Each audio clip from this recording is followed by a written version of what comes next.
ऋषि भारद्वाज के आश्रम में। जब निशारद गुह के वापस गंगा के उस पार चले गए, तब राम ने लक्ष्मण से कहा, हे स्वामित्र, अब हम सामने के फैले हुए इस निर्जन वन में प्रवेश करेंगे। यह भी हो सकता है कि हमें इस वन में अनेक प्रकार की भयंकर स्थितियों और उपद्रवों का सामना करना पड़े। कोई भी भयंकर प्राणी किसी भी समय किसी भी ओर से आकर हम पर आक्रमण कर सकता है।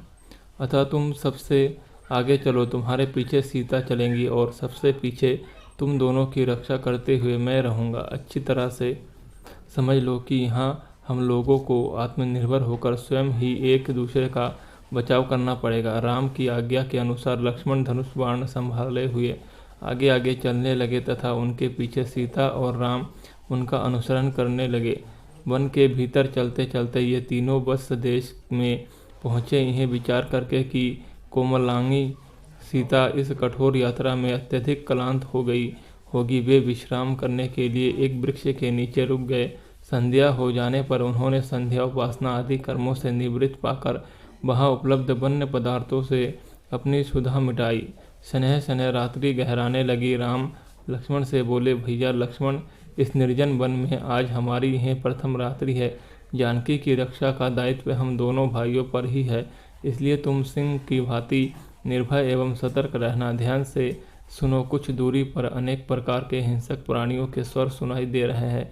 किसी भी क्षण में इधर आकर तनिक भी अवसर पाकर हम पर आक्रमण कर सकते हैं। इसलिए हे वीर शिरोमणि, किसी भी अवस्था किंचित भी असावधान मत होना। फिर विषय को परिवर्तित करते हुए वे बोले, आज पिताजी अयोध्या में बहुत दुखी हो रहे होंगे और माता कैकेयी उतनी ही आनंदित हो रही होगी। अपने पुत्र को सिंहासन में रूढ़ करने के लिए कैकेयी कुछ भी कर सकती है। रह रहकर मेरे मन में एक आशंका उठती है कि कहीं वे पिताजी के भी प्राण छल से ना ले ले। धर्म से पतित और लोभ के वशीभूत हुआ मनुष्य भला क्या कुछ नहीं कर सकता। ईश्वर ने करे कि ऐसा हो, अन्यथा वृद्धा माता कौशल्या भी पिताजी के और हमारे वियोग में अपने प्राण त्याग देगी। इस अनन्या को देखकर मेरे हृदय में अवर्णनीय वेदना होती है। जी चाहता है कि इन निरीह वृद्ध प्राणियों के जीवन की रक्षा के लिए संपूर्ण अयोध्यापुरी को बाण से भेद दूं, किंतु मेरा धर्म मुझे ऐसा करने से रोकता है। सत्य जानो कि मैं आज बड़ा दुखी हूँ। ऐसा कहते राम का कंठ अवरुद्ध हो गया और वे चुप होकर अश्रुपूरित नेत्रों से पृथ्वी की ओर देखने लगे। जब लक्ष्मण ने राम को इस प्रकार दुख से संतप्त होते देखा तो उन्होंने धैर्य बांधते हुए कहा, हे आर्य, इस प्रकार शोक विहल होना आपको शोभा नहीं देता। आपको दुखी देखकर भावी को भी दुख होगा, अतः आप धैर्य धारण करें। बड़े से बड़े संकट में भी आपने धैर्य का संबल कभी ना ही छोड़ा, फिर आज इस प्रकार अधीर क्यों हो रहे हैं। उचित तो यही है कि हम काल की गति को देखे परखे और उसके अनुसार ही कार्य करें। मुझे विश्वास है कि वनवास की है अवधि निसंकट समाप्त हो जाएगी और उसके पश्चात हम कुशलतापूर्वक वापस अयोध्या लौटकर सुख शांति का जीवन व्यतीत करेंगे। तृणों की शैया पर लेटे हुए राम के निद्रामग्न हो जाने पर लक्ष्मण संपूर्ण रात्रि निर्भय होकर धनुष बाण संभाले राम और सीता के रक्षक पहरा देते रहे। रात्रि व्यतीत होने पर सूर्योदय से पूर्व ही राम, लक्ष्मण और सीता ने संध्या वंदना आदि से निवृत्त होकर त्रिवेणी संगम की ओर प्रस्थान किया। मार्ग में लक्ष्मण ने कुछ वृक्षों के स्वादिष्ट फलों को तोड़कर राम और सीता को दिया तथा स्वयं भी उनसे अपनी क्षुधा शांत किया। संध्या होते होते वे गंगा और यमुना के संगम पर पहुंच गए। कुछ देर तक संगम के रमणीक दृश्य को देखने के बाद राम बोले, लक्ष्मण, आज की इस यात्रा ने हमें महातीर्थ प्रयागराज के निकट पहुंचा दिया है। हवन कुंड से उठती हुई यह धूम्र रेखाएं ऐसी प्रतीत हो रही है मानो अग्निदेव की पताका फहरा रही हो। हवन के इस धुएं की स्वास्थ्यवर्धक सुगंधि से संपूर्ण वायुमंडल आपूरित हो रहा है। मुझे ऐसा प्रतीत होता है कि हम महर्षि भारद्वाज के आश्रम के आसपास पहुंच चुके हैं। संगम की उस पवित्र स्थली में गंगा और यमुना दोनों ही नदियां कल कल नाद करती हुई प्रवाहित हो रही है।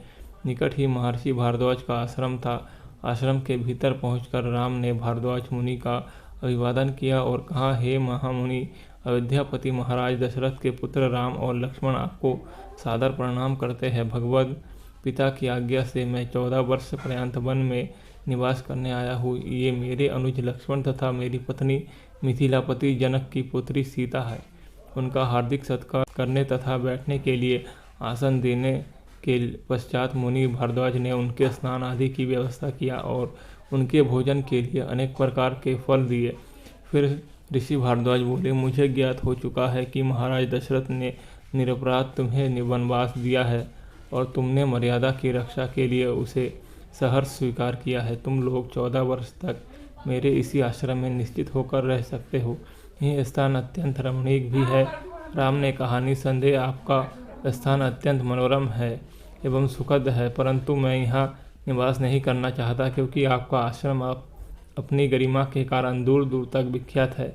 मेरे यहाँ निवास करने की सूचना अवश्य ही अयोध्या वासियों को मिल जाएगी और उनका यहाँ तांता लग जाएगा। इस प्रकार हमारे तपस्वी धर्म में बाधा पड़ेगी, आपको भी इससे असुविधा होगी। अतएव आप कृपा करके हमें कोई अन्य स्थान के विषय में बताइए जो एकांत में हो और जहाँ सीता का मन भी लगा रहे। राम के तर्कयुक्त वचनों को सुनकर ऋषि भारद्वाज ने कहा, यदि तुम्हारा ऐसा ही विचार है तो तुम चित्रकूट में जाकर निवास कर सकते हो, जो कि यहाँ से 10 कोस की दूरी पर है। और उस पर्वत पर अनेक ऋषि मुनि तथा तपस्वी अपनी कुटिया बनाकर तपस्या करते हैं। वह स्थान रमणीक तो है ही, और फिर वानर, लंगूर आदि ने उसकी शोभा को द्विगुणित कर दिया है। चित्रकूट की सबसे बड़ी विशेषता यह है कि अनेक ऋषि मुनियों की तपस्या स्थली रही है जिन्होंने मोक्ष प्राप्त की है। महर्षि भारद्वाज ने उन्हें उस प्रदेश के विषय में और भी अनेकों ज्ञातव्य बातें बताई। रात्रि हो जाने पर तीनों ने वही विश्राम किया। दोस्तों, वीडियो अगर अच्छी लगी है तो वीडियो को लाइक और चैनल को सब्सक्राइब करें और ऐसे ही राम कथा सुनने के लिए हमारे चैनल पर जाए। आपको क्रमबद्ध तरीके से राम कथा की वीडियोज़ मिलेंगी।